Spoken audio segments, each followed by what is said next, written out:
reptilians feel somewhat slighted because we have that wiring in our brains that causes us to immediately go into fear when we're around reptiles or reptilians.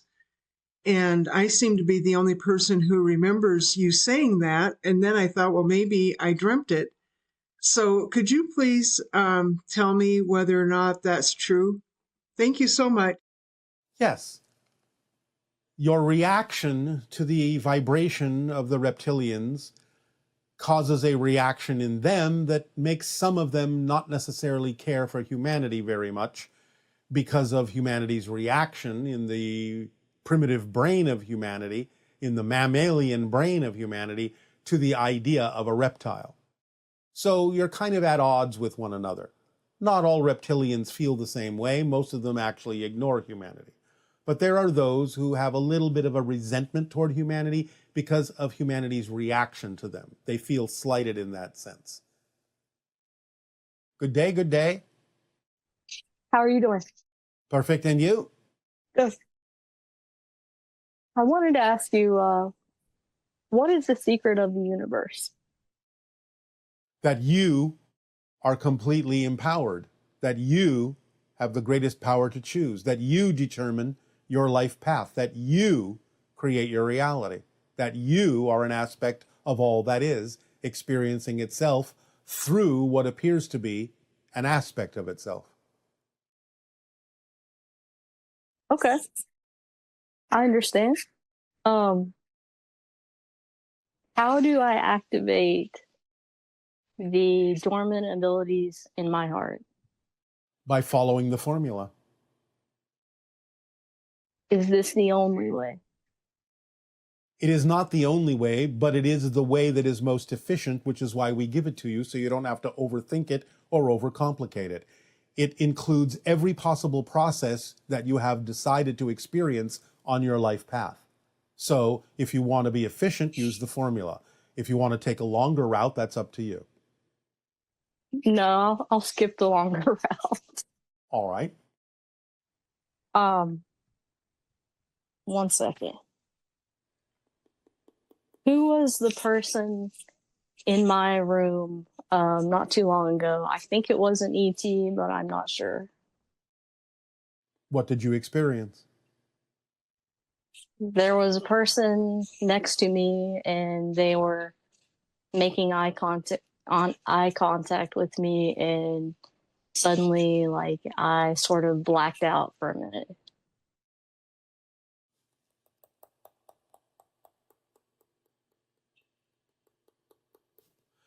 It may have been an ET connection, but it also may have been a member of your soul family.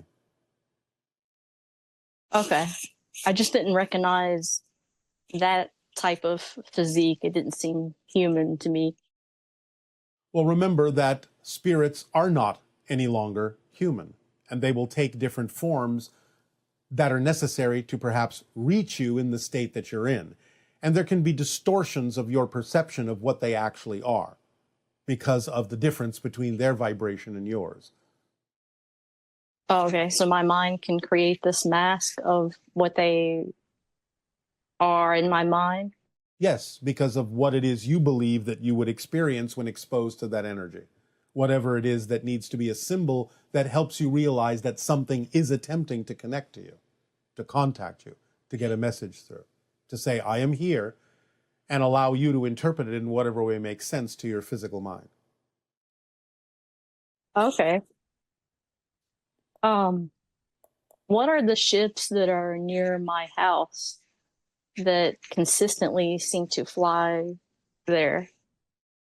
Well, there are different ones at different times. There's a lot of traffic around your planet, but the vast majority of them are probably Pleiadian. Are they trying to get my attention, or are they just doing what they're doing? Well, it's not so much that they're trying to get your attention. They are observing whether or not you are able to pay attention to the fact that they're there. Okay. How would I know, per se, if I was in my room, if they were telepathically contacting me? It would be obvious. You wouldn't even have to ask the question. Okay.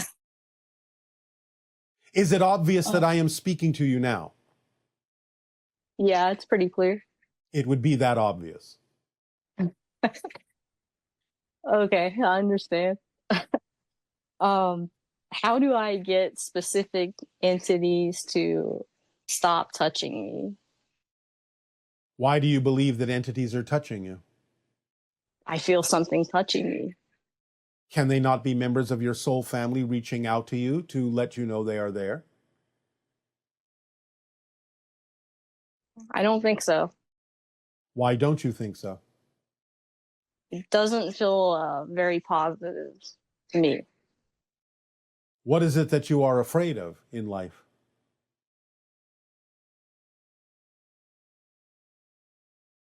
Um, I guess just being myself to the fullest extent. And why is that something you are afraid of? What do you think will happen if you are yourself to the fullest extent?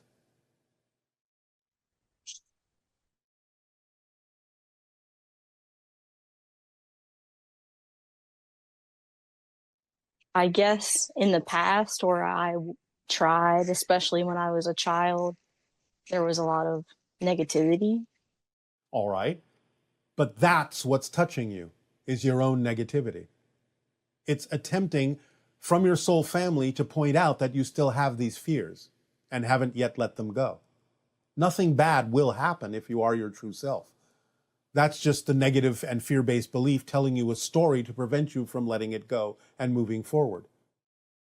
So in a sense, the touching is to point out that you still have fears, and that's why it's uncomfortable for you.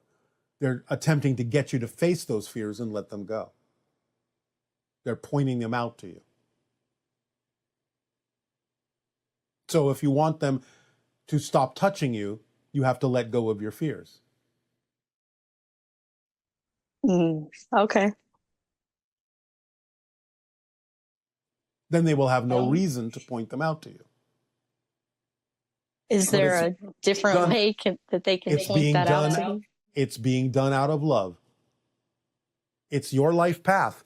You ask them to remind you that you have these fears and this is your challenge, and that you ask them to help you get in touch with them so that you could find out what these belief systems are that don't work for you and let them go. So they're just doing what you ask them to do. You just don't remember that.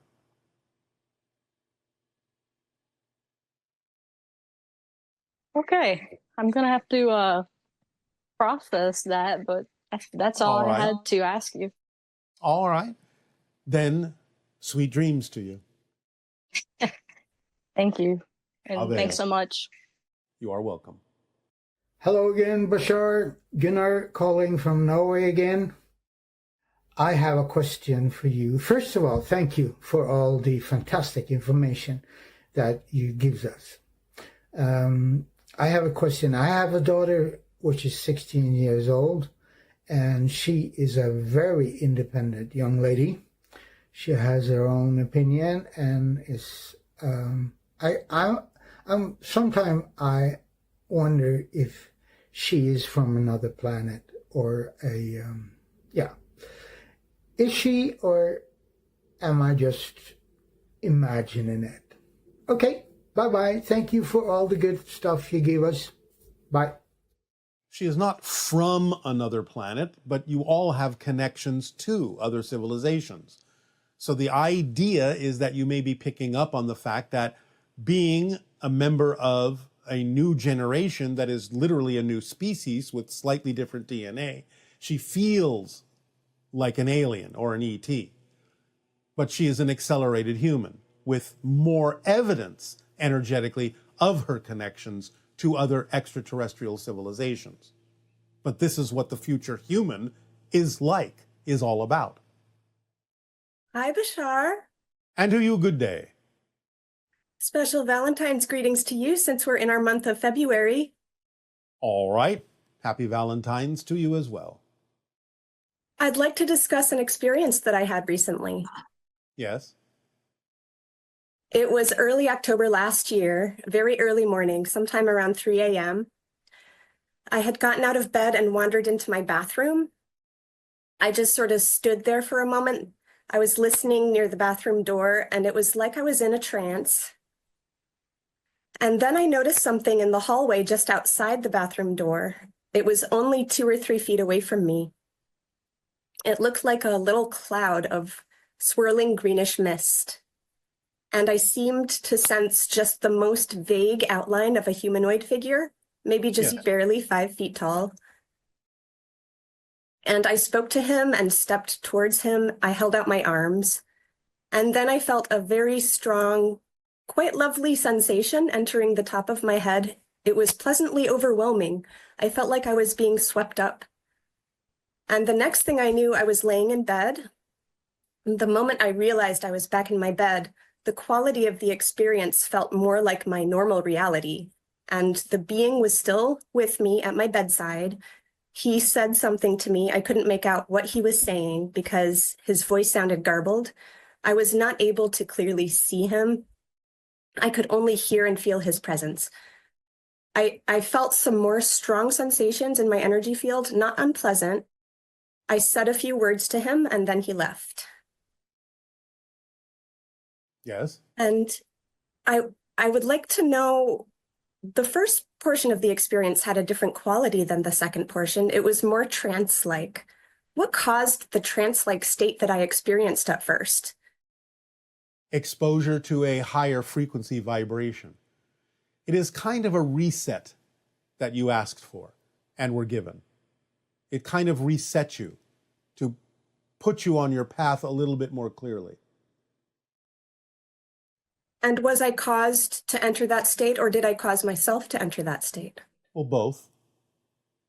You asked for assistance, it was given. Why did the being appear as a mist, and why was the mist greenish in color? Has to do with the heart, the opening of the heart. Again, an interpretation in your physical reality of the energy that you were interacting with, the consciousness you were interacting with. Remember that things coming from one dimension, one reality to another, as an apparition, are not always solid looking. They may maintain themselves to a higher frequency, which doesn't necessarily allow them to coalesce into something that you would recognize as physical, because it doesn't serve the purpose to do so.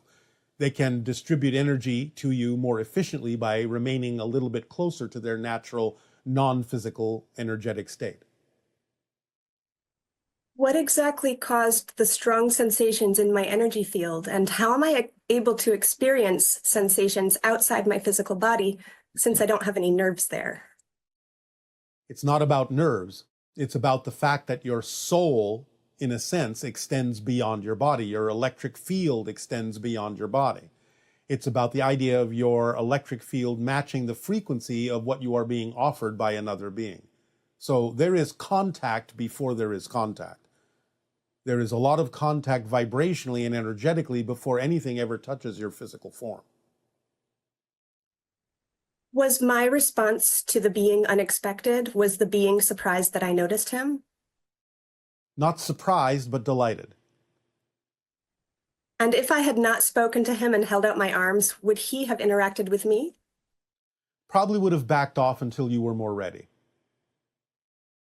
What caused the gap in my memory, and what happened during the gap? Again, this is about the idea of resetting your energy, resetting your consciousness to make your path a little bit more clear to you as you move forward in life.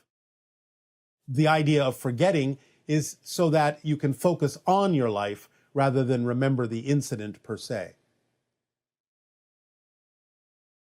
When I was placed back in my bed and the being spoke to me, why did his voice, well, you kind of explained this before. Yes, coming why through did a I- different dimensional level, it's not necessarily going to sound clear to your physical mind. It's going to appear garbled because it's coming from another level. Imagine if someone was speaking to you from underwater. It wouldn't sound clear because there's a density difference between your reality in the air and the reality in the water. So, similar idea. Can you tell me what he said to me? He told you to go to sleep now, absorb what you have been taught, and wake up refreshed and as a new person, knowing that your path is clearer for you in the way ahead. You are surrounded by love. You are helped by guides. You are never alone. Know that and take that into your heart. Move forward in your life. The being doing a good interacted job. with my energy field a couple more You're times. doing a good job. And thank you. you for the job that you are doing, was the rest of the message. I see. And when he touched my energy field a couple more times just before he left, why did he do this? Just checking to make sure everything was balanced properly.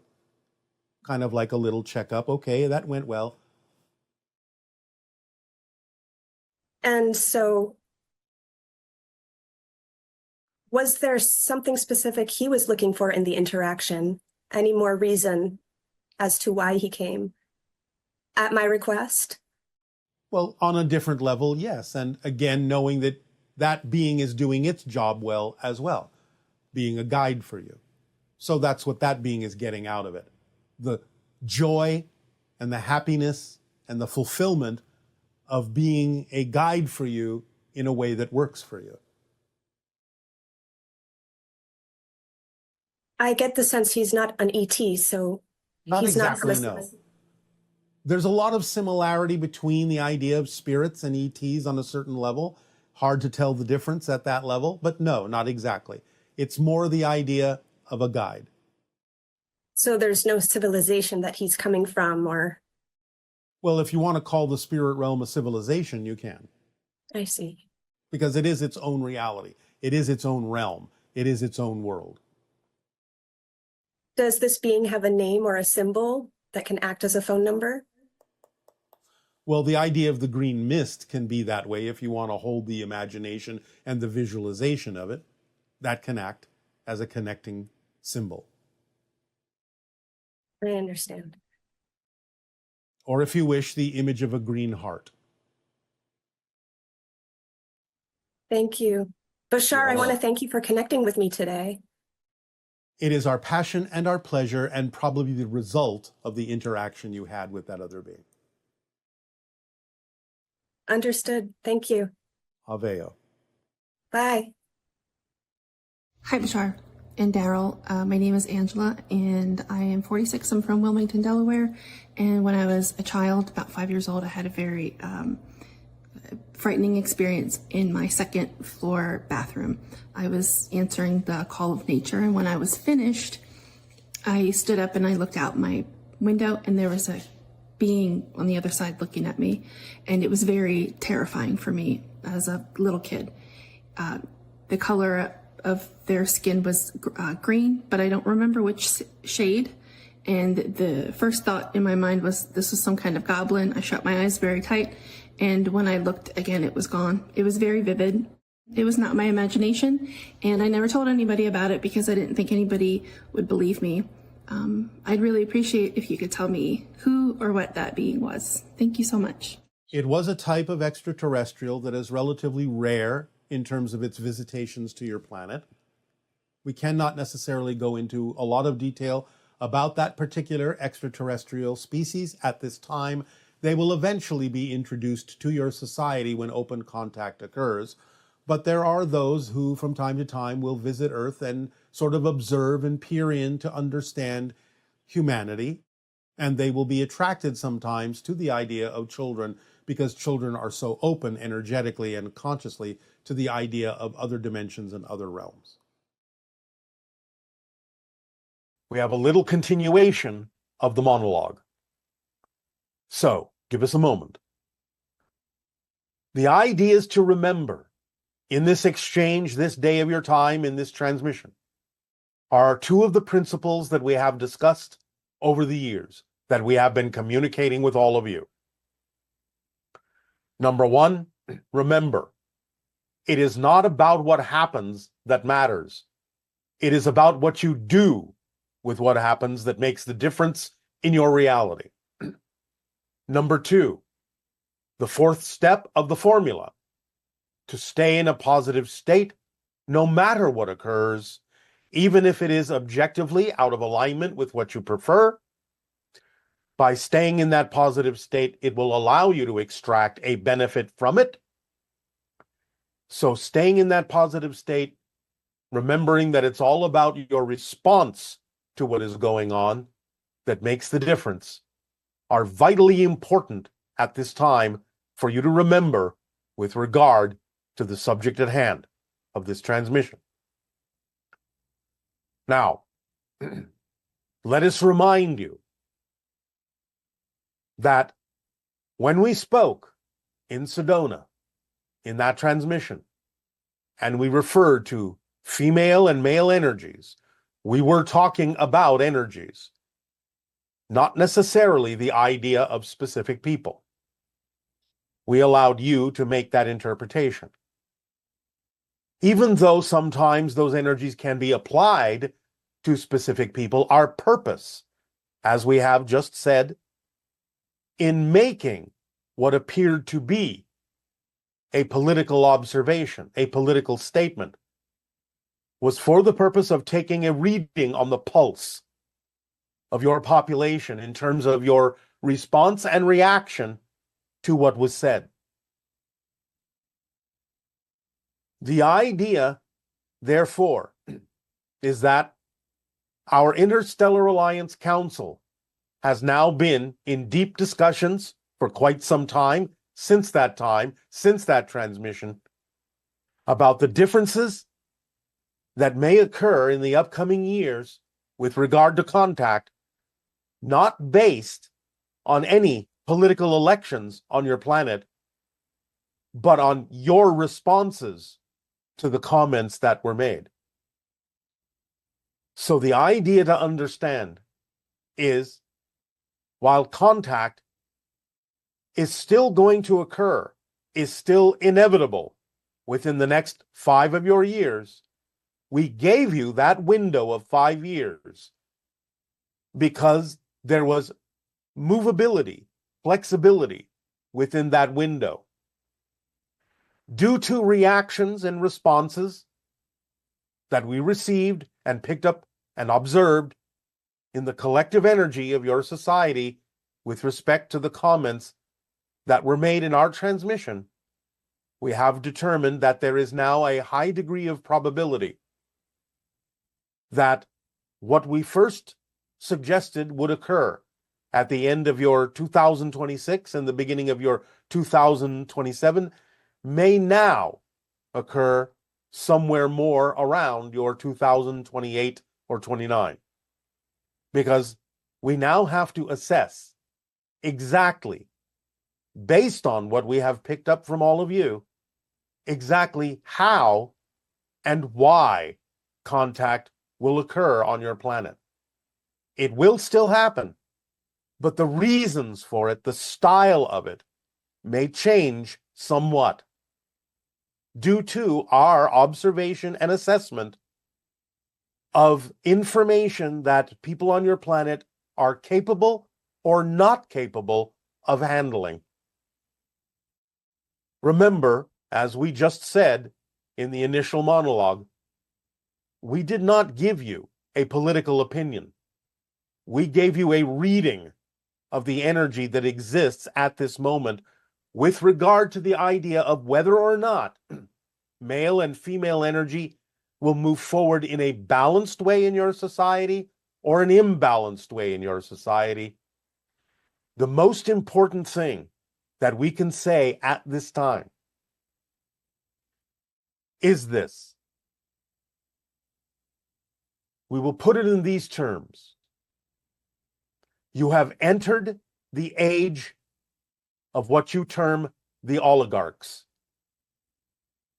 The people that you choose to put into positions within your governments that you elect are not the people that are, in your terms, running things. It almost does not matter who you have elected, for there are many things going on behind the scenes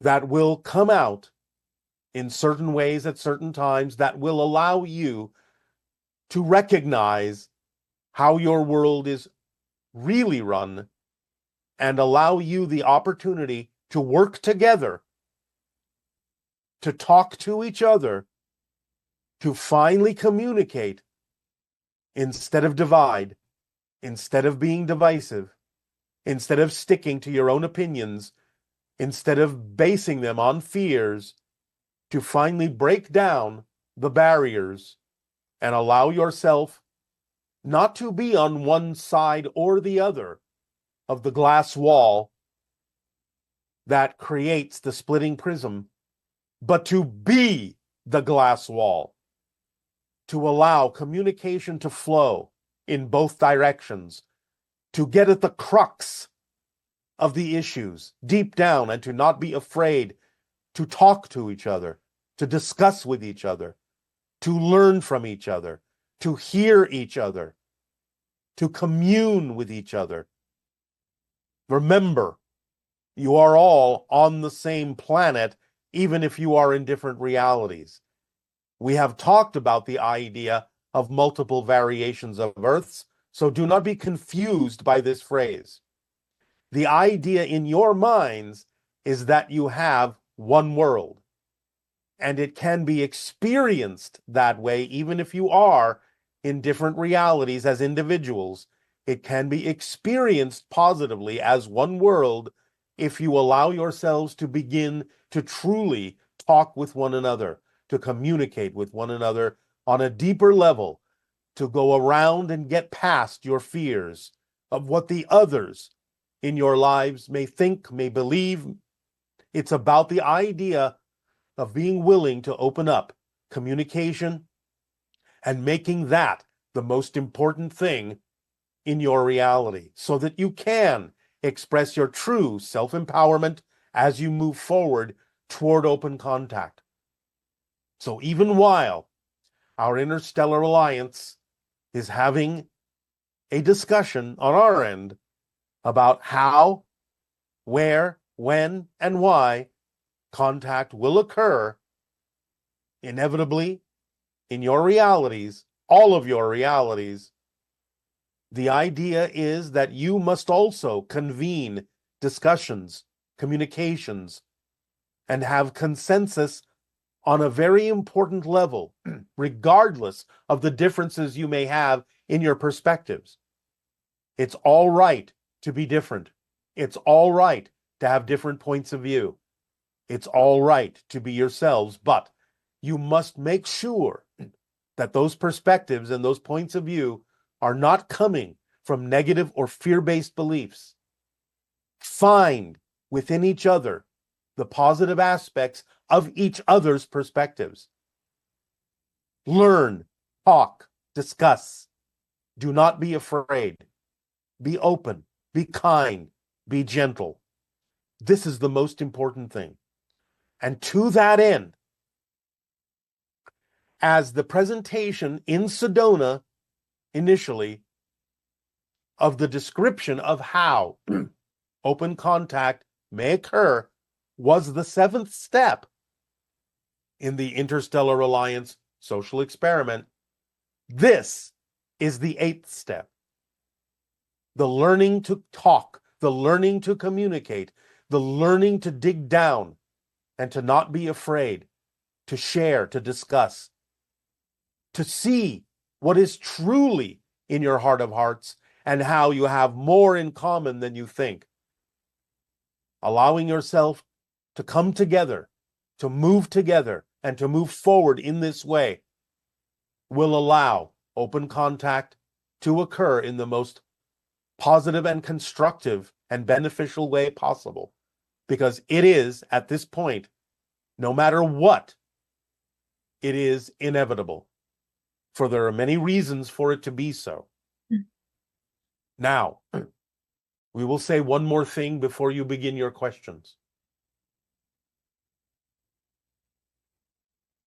The 8th step also includes a brief communication at the end of all of your questions today. Not before, but at the end.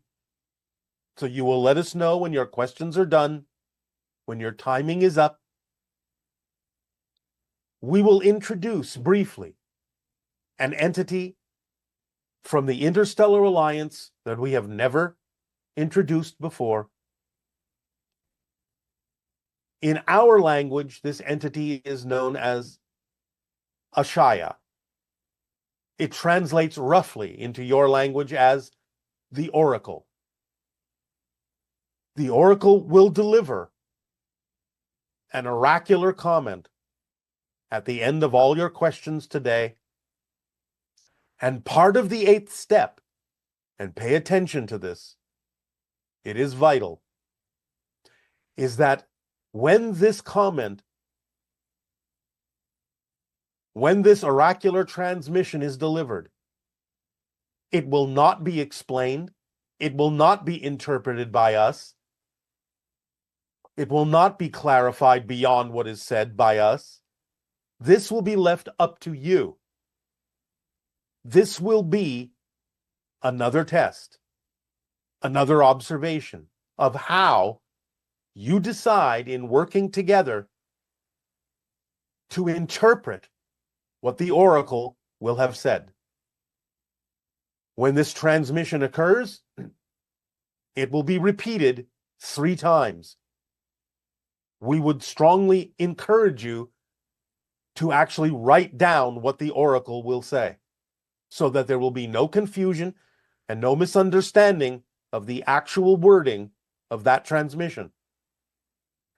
But the interpretation, the clarification, the understanding or misunderstandings will be left up to you to have, and ideally will spur conversations among you, not only with those who may believe and see as you do, but with those who do not. To truly understand that you are in the same boat, all of you. There is something bigger than all of you, something bigger than your political divisions that is about to occur in your reality, that is coming up in the near future, that has to do with the ramifications of what contact actually means on your planet. And like I said in the initial monologue,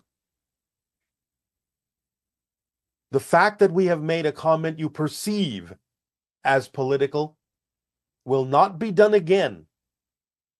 We will now focus only on the idea of what you need and what you require and how you will benefit from understanding more clearly the information that we have delivered to you for many years about things like the principles of the formula and how you can create your reality to be more in alignment with your true essential frequency. For there is no more point and no more readings and no more observations that need to be made.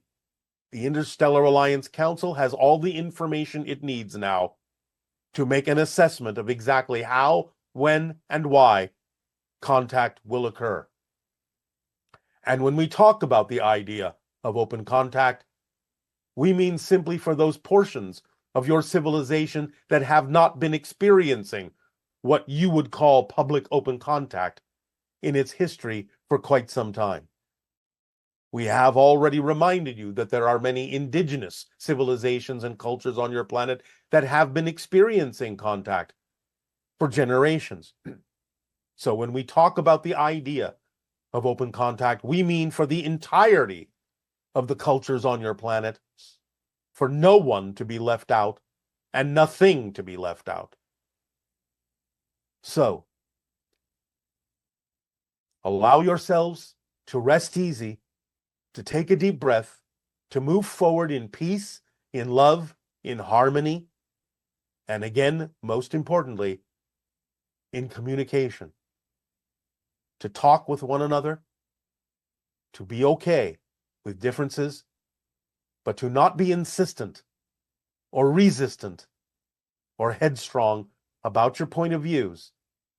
Find the deep commonality between why anyone with any perspective desires what they desire.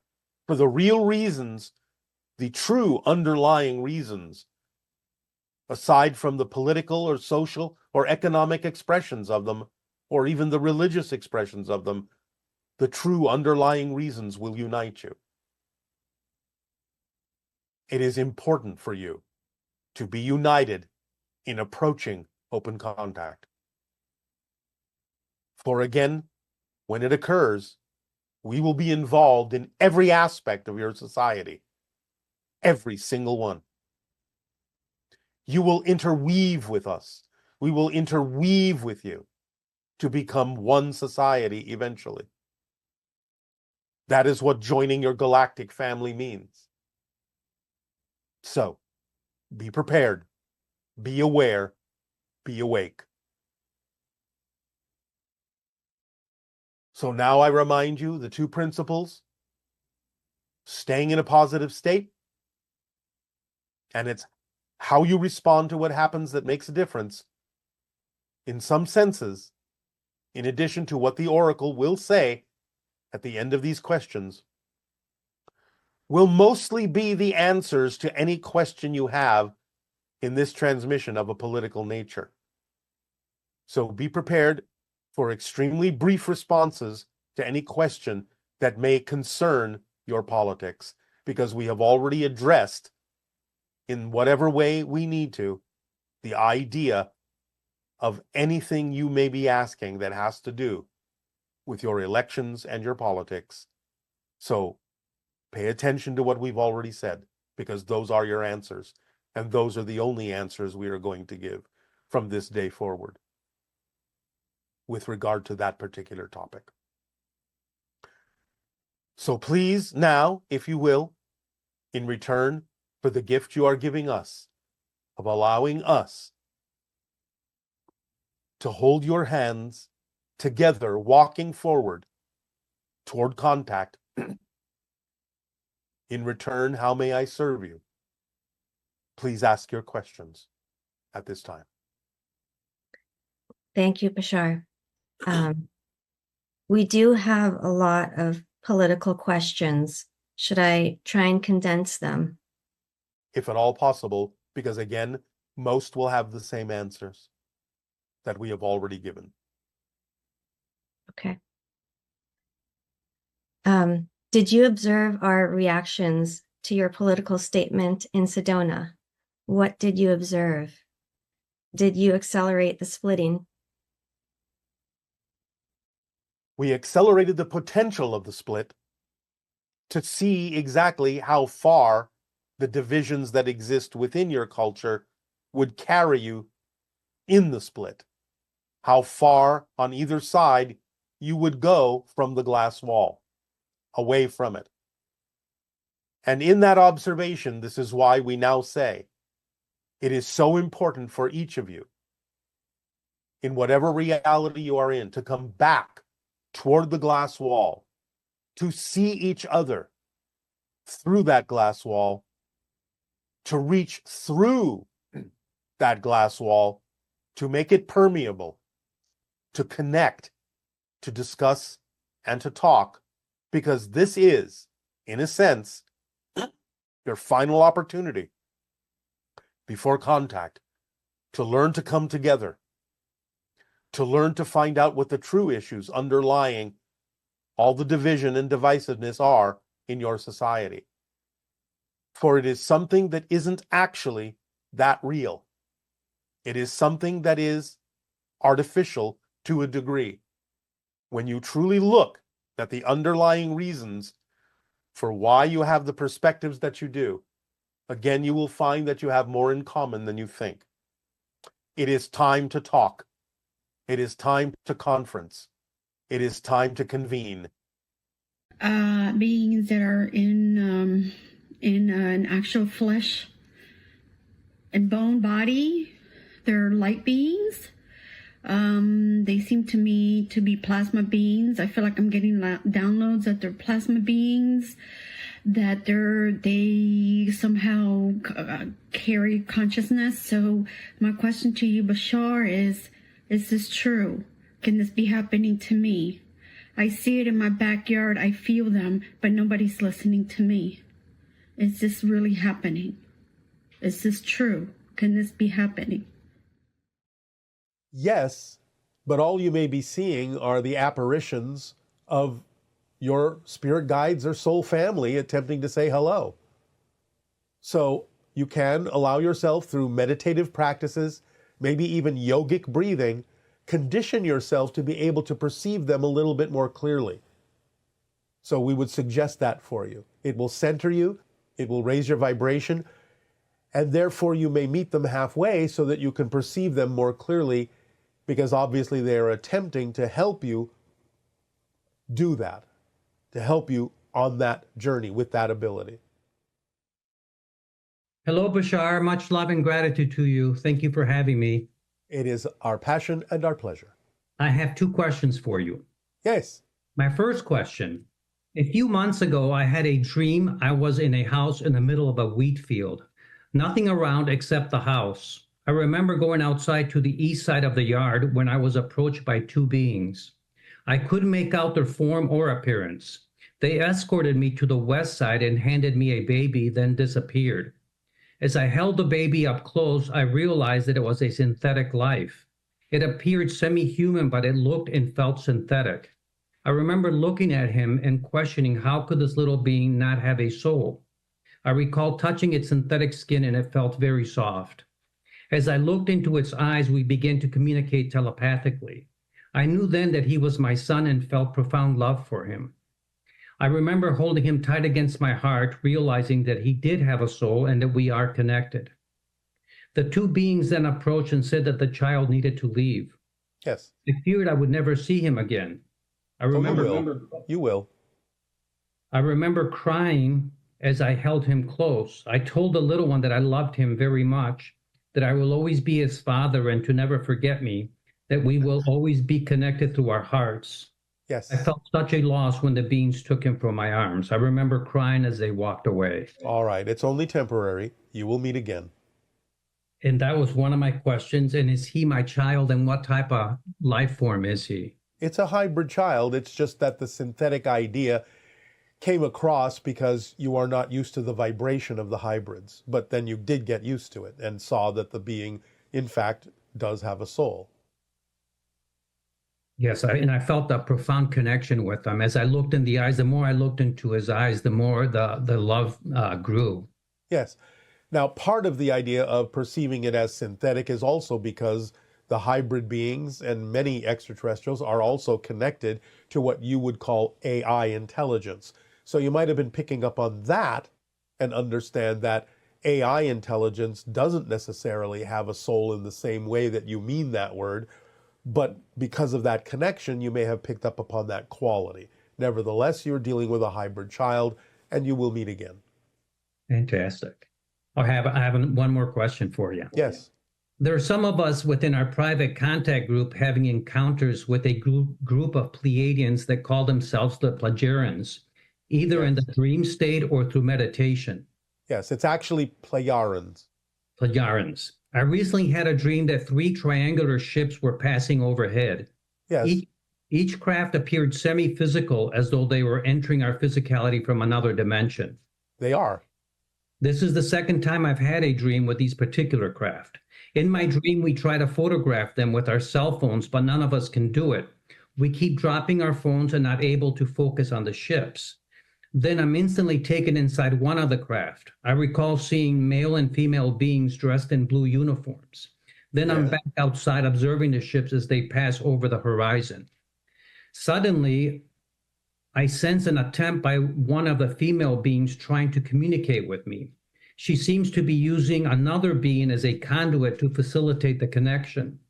She tells me that she cannot communicate with me directly because we are at different frequencies. Yes. She then shows me a 3D picture of this metal rod-like structure with threaded ends, each having different thread sizes. I remember trying to insert different screws to fit the ends without any success. I felt this to be symbolic of a type of conduit, and connecting the right screws would allow for a common ground for communication. Yes. And my questions are, did I make contact with the Plejarians? Is that how you pronounce it?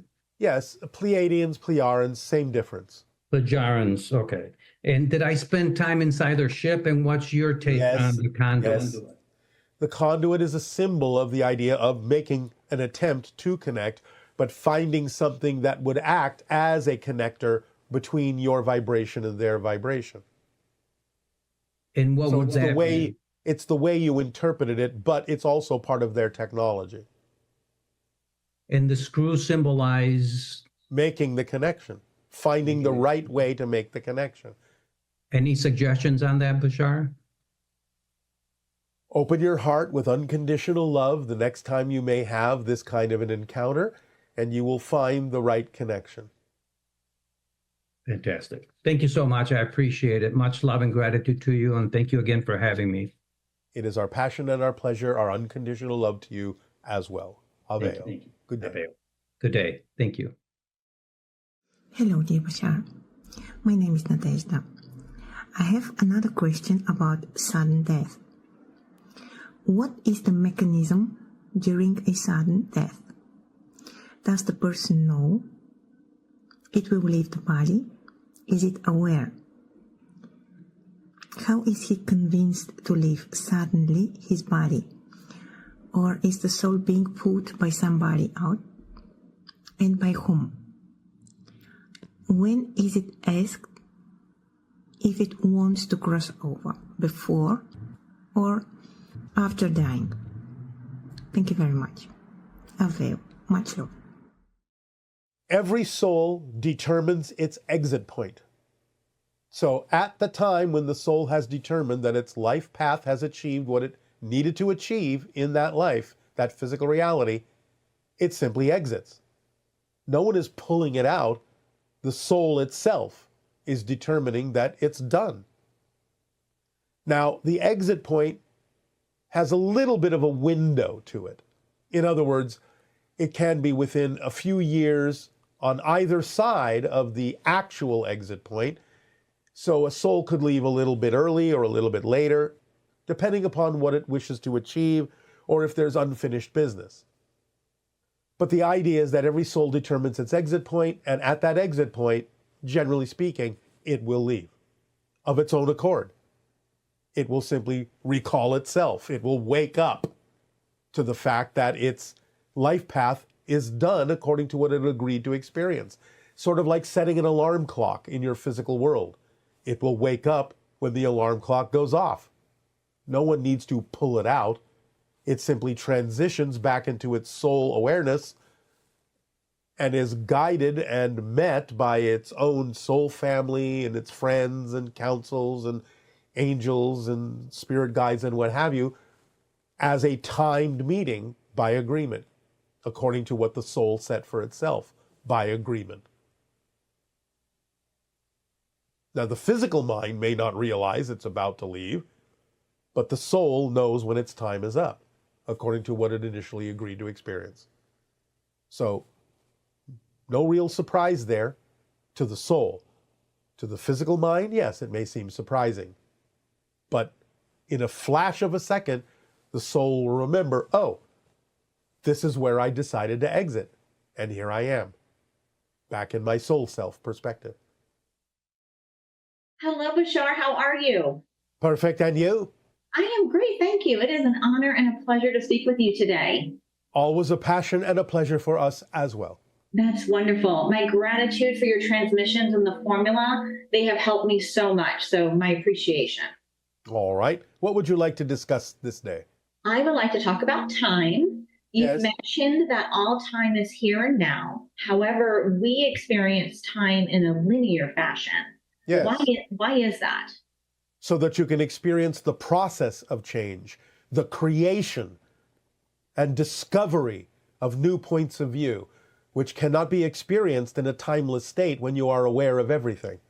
So you create the forgetfulness that allows you to understand that you know everything and are connected to everything, so that you can play out the process of discovering a new perspective of yourself, because that is how creation expands, that is how the soul grows, because the structure of existence never changes, because everything is here and now.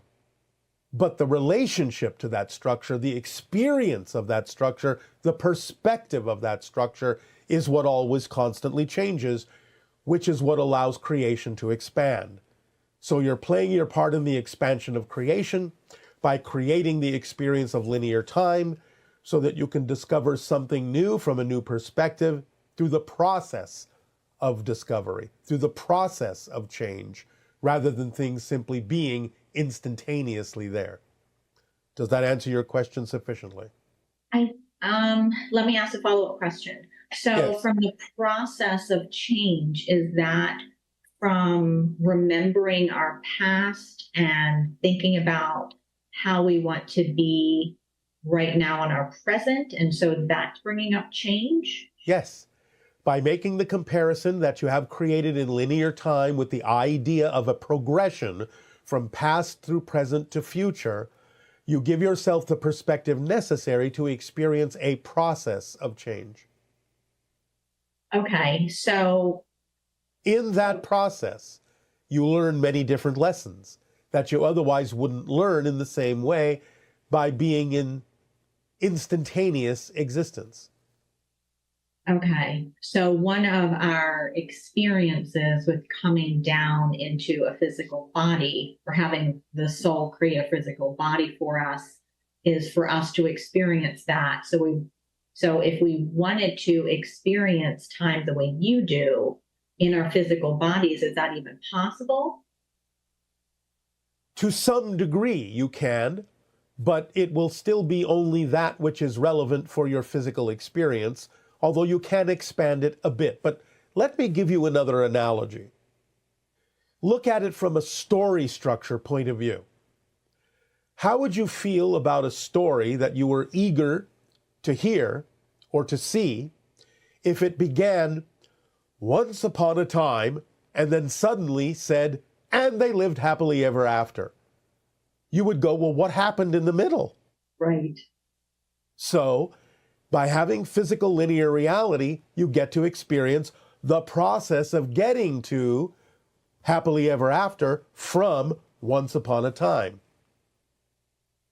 Otherwise, there's no story, there's no adventure, there's no lesson, there's no learning, there's no growing, there's no changing. Okay, that makes sense. So this might be related to it, but maybe different perspective. In a previous transmission, you were discussing 9 levels of consciousness, and you talked about how the oversoul does not require a lot of space, and it experiences time in a multidimensional way. Yes, what we call simultaneous time. Now, in physical reality, you experience linear time. On the soul, individual soul level, you experience intermittent time because you can experience either linear time or instantaneous time. But on the oversoul level, it's instantaneous, simultaneous time where you have multiple experiences being experienced all at once. In the same way, again, by simplistic analogy, as if you were watching thousands of television screens and capable of understanding every single story being told on every single one of those screens all at once.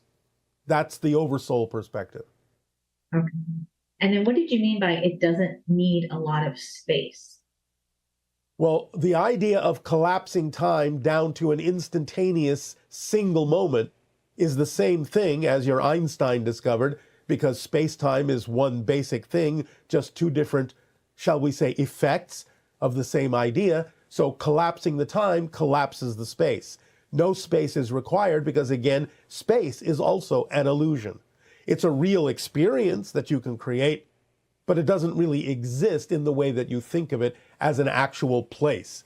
Distance is an illusion. There's no distance between anything. Everything is here and now. Therefore, it's collapsing space as well as time, because that's the here component of the here and now. If now is collapsed, so is here. That makes sense. Okay. So speaking of the oversoul, you described it as the hand and the fingers as the individual souls. Yes. Does each individual soul have multiple physical beings associated with it?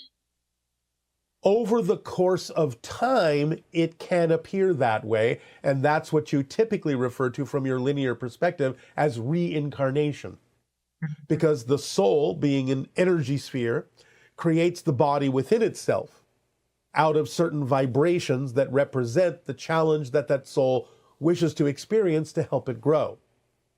When the soul returns to its full form, its full shape, in other words, when the physical body has quote unquote died or expanded back to the idea of the soul perspective, then it can choose different vibrations to create a different personality, to have a different experience, linearly speaking. Therefore, you could say that that is really the way reincarnation works, but the idea is that every new personality also has a different soul, because the configuration of vibrational patterns within the soul that created that different body had to also be different, and therefore it is, in a sense, a different soul. Does that make sense? Yeah, that makes sense. And so it just depends on the perspective subjectively that you're coming from when you describe this process as to how you experience it.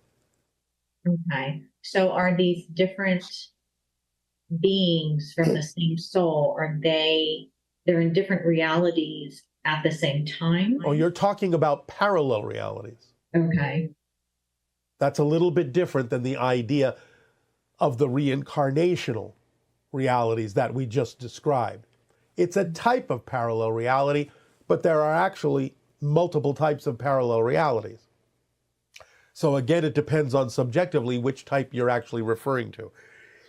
If you're referring to the idea that there may be what you would think of as multiple versions of yourself experiencing different pathways, that's one type of parallel reality structure. Okay. From one soul, when it expands and then it contracts and it creates another entity, is that, you mentioned that it could be a different personality. So it could be a different, it might not be me, it might be a different entity. Oh yes, it's not you, it's a different entity. And the soul is different as well. Because again, it's creating that different personality out of different vibratory frequencies within its energy.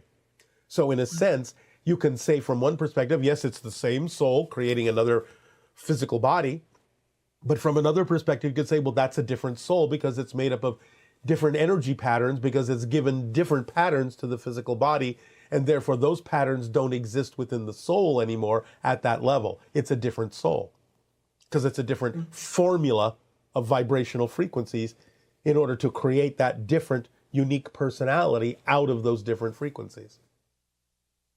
And then do animals and humans come from, I know they're different, do they come from the same soul? A soul is an individual thing. Okay. Animals have their own souls. Okay.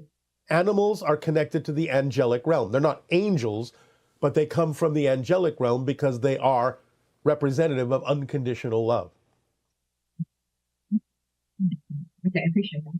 But animals have their own souls. They have their own life paths. They are intertwined with yours, but they have their own. Wonderful. Thank you so much, Bashar. I appreciate your time today and all the information. Our unconditional love to you as well. Aveo. Good day. Hi, Bashar. This is Marcus from Norway. I have a question about a theory that I developed 3 years ago, which relates to the ideas of ships and physics. If we were to put a consciousness at the center of a ship and then facilitate the development of the ship and its technology to properly reflect what a consciousness does most naturally, which is to go into a state of flow, then developing the different modules of every module of the ship according to that knowledge, would that cause the ship to go into a state of flow? And if so, would that cause the ship to pass the upper third density threshold and therefore go faster than the speed of light? Thank you. We love you. Aveo. Yes, depending upon the material that you're working with. It's not going to happen for all materials. This is, in a sense, what happens with the ships that we use, is that they are crystallized versions of our higher minds. So, yes, what you're saying is true, and it raises the vibration above and beyond the threshold of physical reality when it is imprinted with that vibration and unlocked from any particular physical universe. It allows it to shift and reduce the idea of distance to nothing. So, yes, in general, you are correct, but only for certain kinds of technological materials and substances that would allow that to happen. Your physical world doesn't have those substances quite yet. Greetings, Bashar. I suffer from aphantasia, the inability to visualize. I'm always in darkness. I can't see anything since I was about 8 years old. I went to a Dolores Cannon session, and there was someone with me named Abel. That was his joke, short for ability. And it was taken away from me so that I can send up all this information in its purest form, not boxed up. But the problem is I'm sad about that because I can't picture anything. Faces, people, places, everything's new for me every day, and I embrace that. But my concern is that going to hinder me at all from reaching a higher frequency, a higher elevation? Because I want that. I need that. So if you could guide me in my journey, I appreciate it. Thank you. Aphantasia will not hinder you one little bit. You just have to use your imagination to create the images that you feel are necessary in a different way. Maybe learn to draw them, or create a collection of pictures that you can look at physically in your world, which will be perfectly fine substitutes for the idea of not necessarily holding them in your imagination or your mind. So be creative with the idea of how to create pictures that represent what you need them to represent in whatever way, shape, or form your creativity and imagination so desires. Take advantage of what's available to you in your physical reality to replace that system with something physical. It will not inhibit you one bit from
headed being through the window.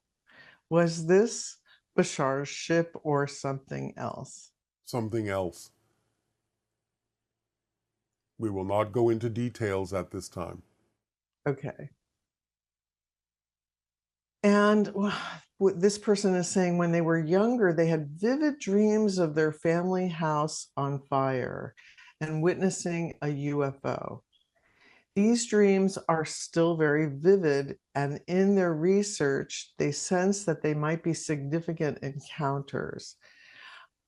They're saying that they know they've been in contact with ETs, and they feel close to remembering, perhaps even Bashar himself, which is one reason they feel such a strong pull to join this transmission. Any insights you might provide that would be helpful in this situation? This is indicative of communication with hybrid beings in the dream state, in the altered reality state. The house on fire represents the idea of what you're going through now in terms of breaking things down, burning things up, going from an old cycle to a new cycle, allowing the old systems to fall away, to burn away, and new systems to be put in place for your world and your reality to be refreshed and renewed. So the idea is that you are going through this transition. Sometimes it will be represented in a negative way, such as the burning of a house, but nevertheless, it is representative of a clearing, of a letting go of an old way, burning the old ideas out and allowing new ones to come in. So, the idea is of a clearing and a preparation and a laying a foundation for a new structure, a new reality to take place in which contact can occur more easily. That is the communication that was given symbolically. Nice.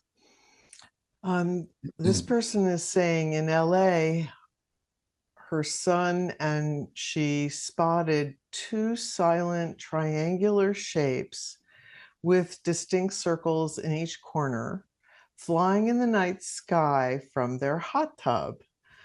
A friend's photo of a similar craft later led me to Bashar, raising questions about the origins of what they saw. Yes, well, hybrid ships. Again, there's a lot of traffic around your planet. When you expand your consciousness, especially in a relaxed state, such as you achieved in your hot tub, a meditative state, your senses can then become more keenly aware of things that are going on around you that might have been invisible to you before until you allowed your vibration to raise by being in a more meditative state, which then gave you the ability to see some of the traffic that is moving around your planet all the time, especially the hybrid ships, since they are very close to the vibration of open contact, since it is the hybrid children that will be coming to live among you.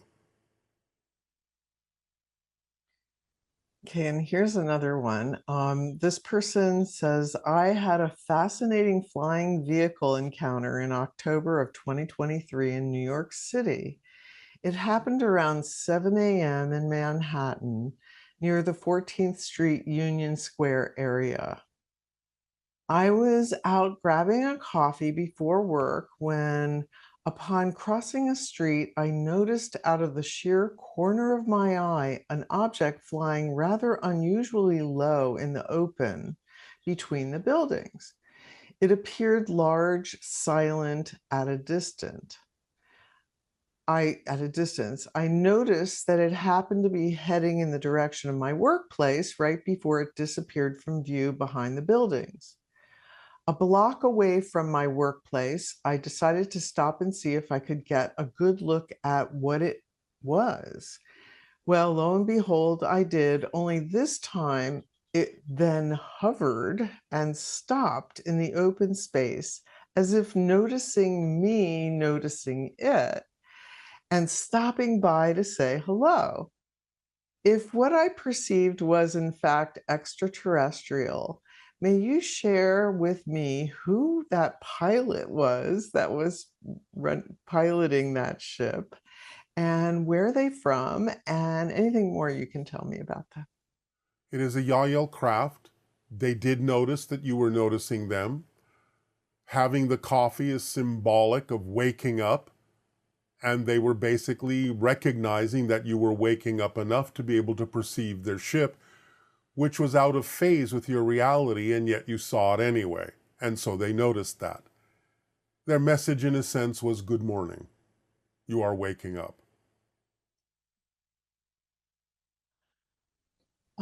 This person is saying, I'm a science fiction fantasy author, and I'm always wondered if the worlds and characters that run around in my head are as real as I am, or are they only real as this reality? I have a hard time defining the world as an illusion because to me, illusions are fake, and fake is meaningless or a lie.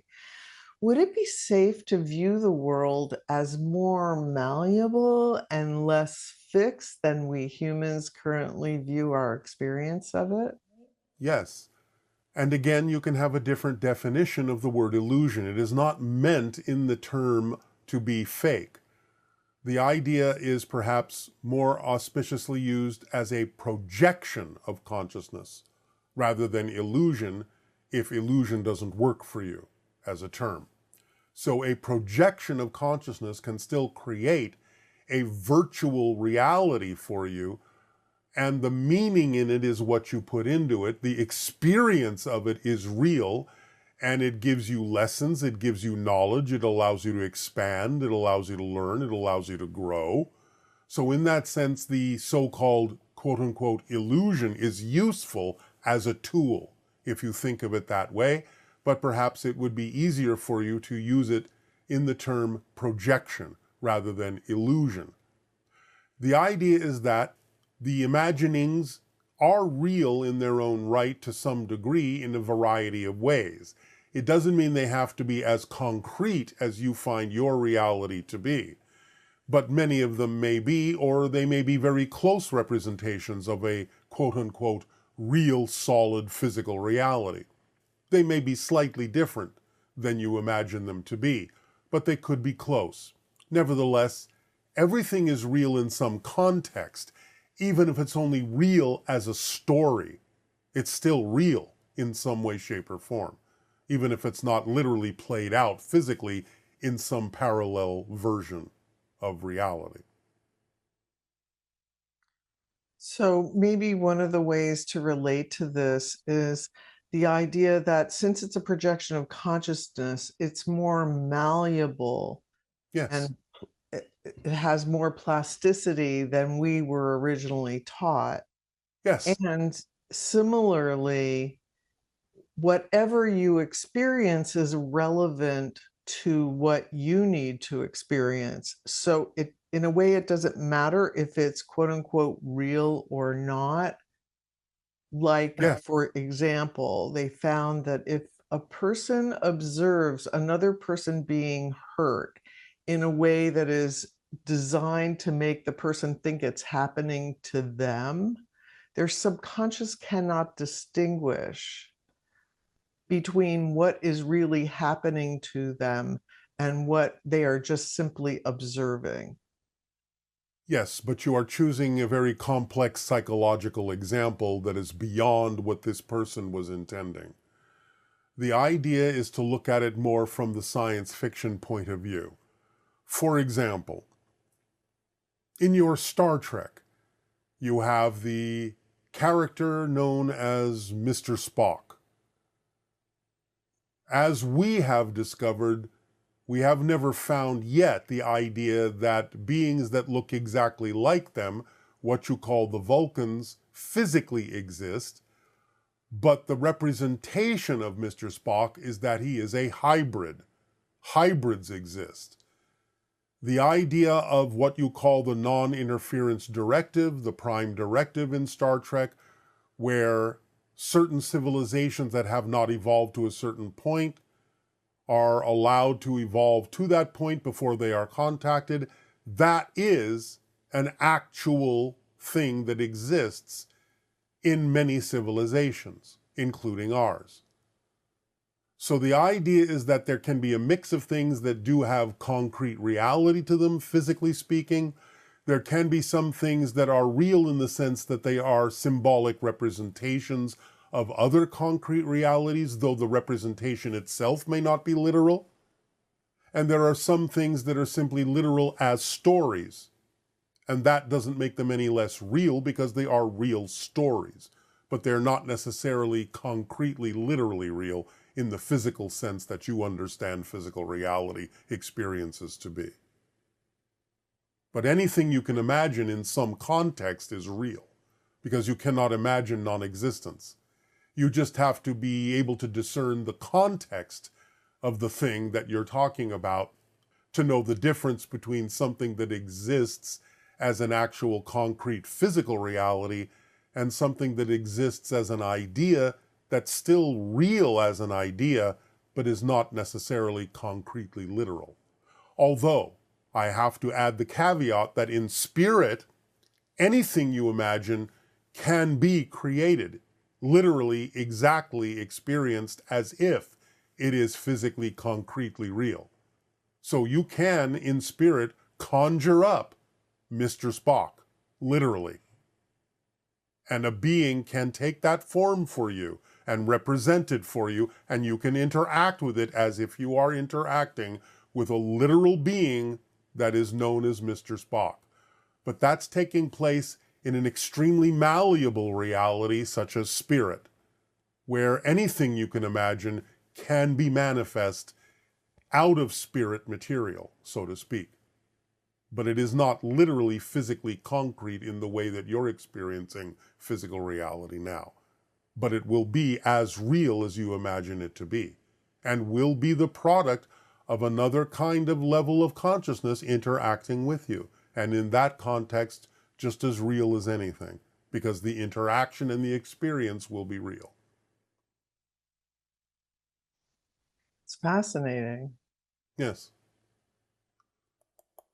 And this person is saying they would like clarification on these two seemingly opposing ideas. One is that everything is a reflection of ourselves. And two, I hear you say sometimes to not take people's reflections personally because it has nothing to do with you. And it's just a part of their own journey. Can you clarify that? Yes. Remember that you are experiencing your version of other beings. It doesn't mean they're not real.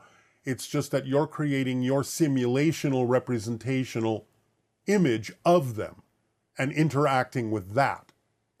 So what you are interacting with is your creation, but that doesn't mean you've created the actual being, the actual consciousness. The consciousness is real, and you're interacting with a real consciousness. But you're interacting through the filter that you're capable of manifesting that is the best representation of them that you manifest out of your own consciousness, out of your own energy, as an interface, so to speak. The idea of the second part of the question, read that again.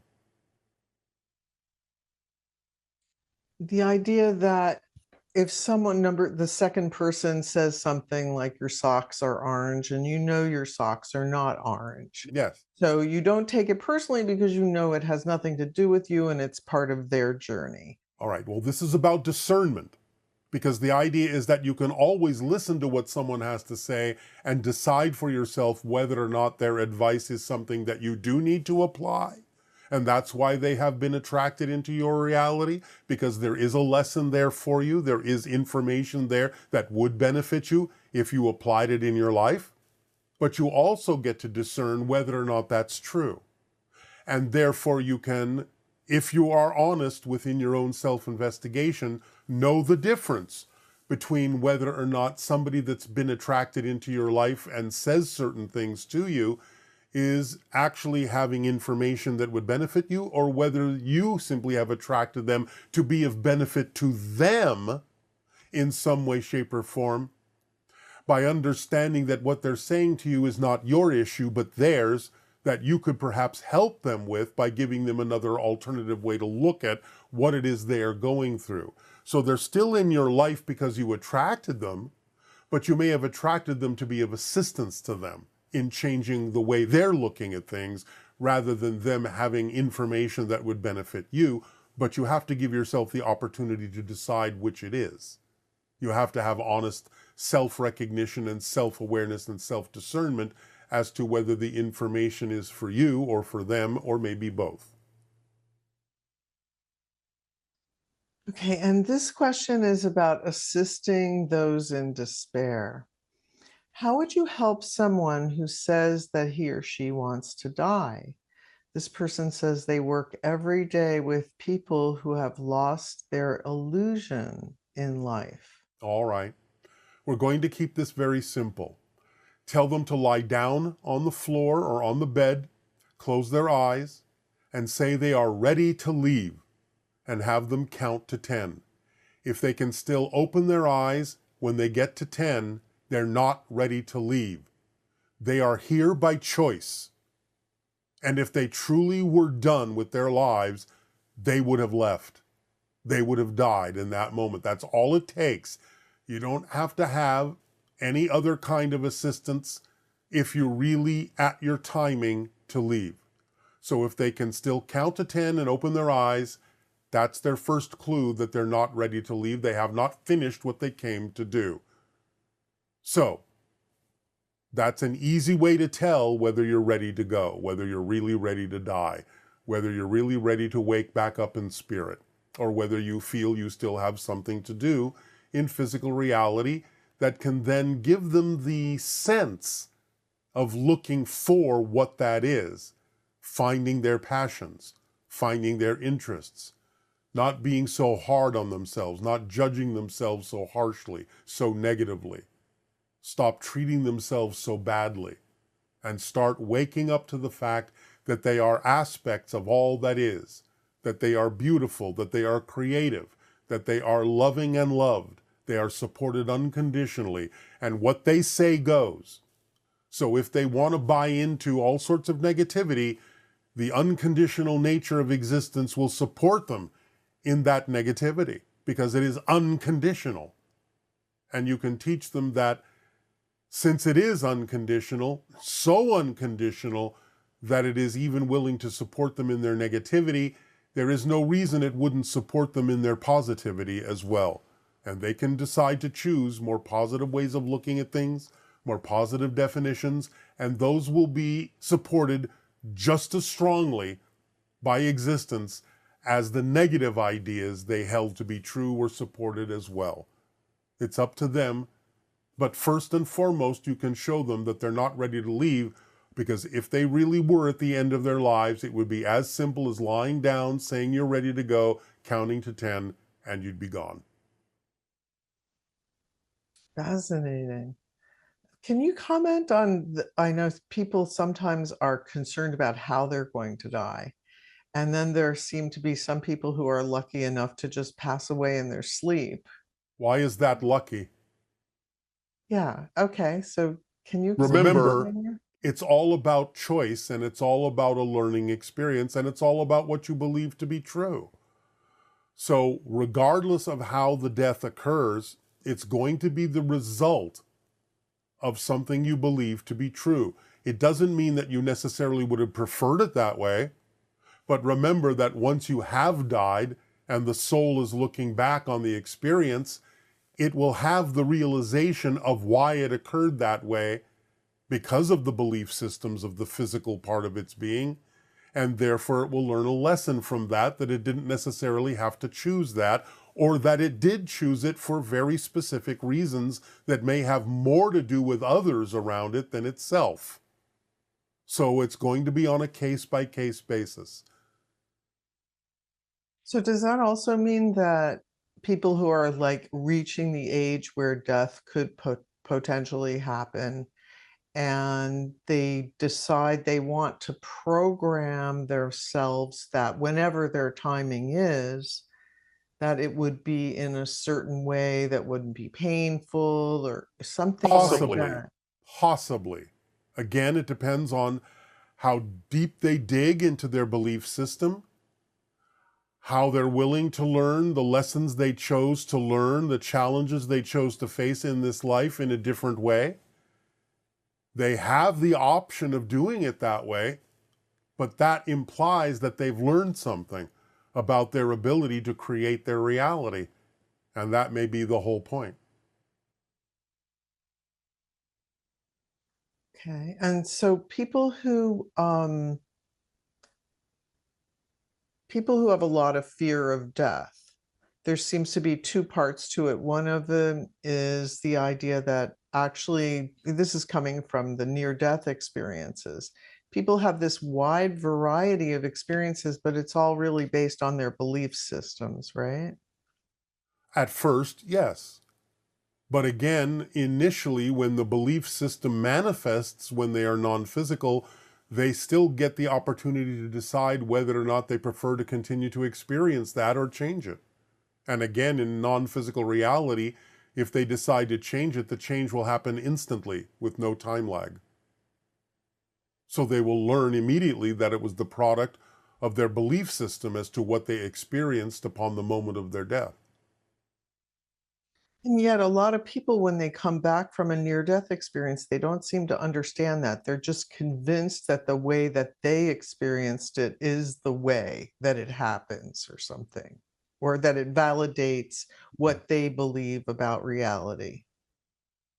Again, this may be true for some people, but many more people are beginning to learn the malleability of the experience in the near-death experience, what is common and what is not, and what is personal and what is general. They are beginning to learn. Again, like anything, you need to have a large amount of data to sift through to understand where the personal aspects are and where the collective aspects are that are common to most. Well, it's very helpful that we're starting to understand more about death and get over our fear of it. Yes, it is very helpful because, as we said, a lot of beings you may encounter in open contact will be of a vibration that would be similar to the idea of spirit. And if your physical mind can't come to terms with that vibration and lose the fear, then your body may react to these beings as if you are dying, being exposed to their energy.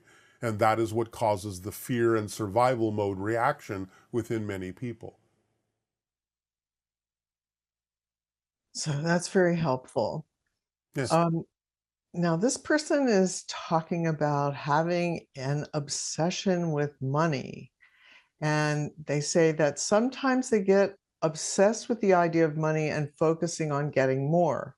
This preoccupation creates confusion about their true passion. All right, stop.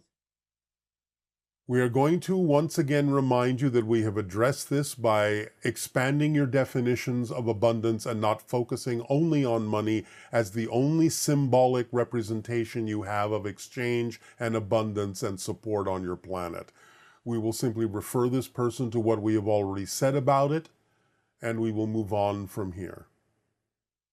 Okay. And this person is talking about they were following their excitement at the end of last year and went on a sabbatical trip to Thailand and Bali for 3 months. They tried to cut out contact with the old reality as much as they could by following their excitement, which led them to an amazing journey of self-discovery and multidimensional exploration. Now they're back in their hometown and they're faced with the elements of the old reality that still trigger them. Then they're still reacting the same way, and they have not brought the Bali experience home with them. They have not stayed in that vibration for their own reasons. They need to examine their belief systems to find out what difference they are making between the Bali experience and their hometown that allows them to still react the same old way that they used to, instead of being transformed by the Bali experience and the vibration they were in there and bringing that vibration back to the circumstances in their hometown. Remember, it's not about what happens, it's about what you do with what happens that makes the difference in your reality. So Why react the same old way just because things in the hometown look the same? Remember, the measure of change is not whether the outside has changed, it's how you react and respond differently even if the outside still looks the same. That is all we will say about that at this point. Okay. And this person is asking, how can I fully let go? How can I be my full self, truly embracing my perfect puzzle piece and frequency? Understand clearly and act upon precisely the formula. Period. So helpful, actually. This person is saying they've been on this spiritual journey for some time, but they feel they've stagnated. They don't feel or receive messages from their higher self or anything. Nonsense. Look to the synchronicity in your life. Don't define having to receive those messages in a certain way. Don't insist on a certain method of delivery. Synchronicity is everything in physical reality. Start looking at the interconnections and associations that exist in everything in your physical reality, and you will start to see synchronicity more clearly as messages from your higher mind. And remember that the primary message from your higher mind are those things that you are passionate about, because that's how your body interprets the messages from the higher mind, is as the sensation of excitement, passion, creativity, and love. So look to the synchronicities. They abound. They're all around you. Everything is an orchestration. Everything is a synchronicity. Just change your definition of what's going on around you and you'll see it more clearly. Okay, thank you. This person is saying that a good friend of theirs died a few years ago, and sometimes when they're alone and in a quiet space, they like to talk to that person as if they're actually right there in front of them. Does he hear what I'm saying, and how can I know? Because I miss him so terribly. Just know that he does, because it's easier for spirits to hear you than it is for you to hear the spirits. Remember, the idea is that they are now unbounded from time and space, and therefore talking to them, they get it, and they can be there with you. So you just have to open up to the understanding that they are, and you will begin to perceive them. But again, you have to raise your vibration to be more sensitive to the fact that they exist. You have to be open to receiving their communications without a definition that you have lost something. Otherwise, you will only perceive the connections they may be attempting to make to you as grief, and the grief will block them from being able to deliver those informational messages to you and block you from receiving it. So you have to let go of the idea that you've lost someone. You have to let go of the grief eventually so that you can be more open to receiving the messages that they have for you, and simply know that they will hear you when you talk to them in earnest from your heart. This will be the culmination of the questions for today. Okay, that sounds great. Well, thank you so much. And we will now remind all of you about the upcoming transmission for the Interstellar Alliance Social Experiment, Step 1, that will be delivered next time, for we now have given you the ability to prepare for things that will be suggested, that are actions you can take, that are behaviors you can change individually and in society. Again, we remind you, you do not have to do the things we will suggest in this social experiment, but that if you do, your vibration will become more compatibly aligned with the vibration of the Interstellar Alliance and open contact. So it is up to you to decide what you prefer. So, next time we will deliver Step 1 of the Interstellar Alliance Social Experiment in this Countdown to Contact Year 1. Be prepared if you are going to participate. Be open, be willing, be creative, imaginative, be loving to yourselves and all. Be connected, be aware, be awake. Our unconditional love to you all, and good day.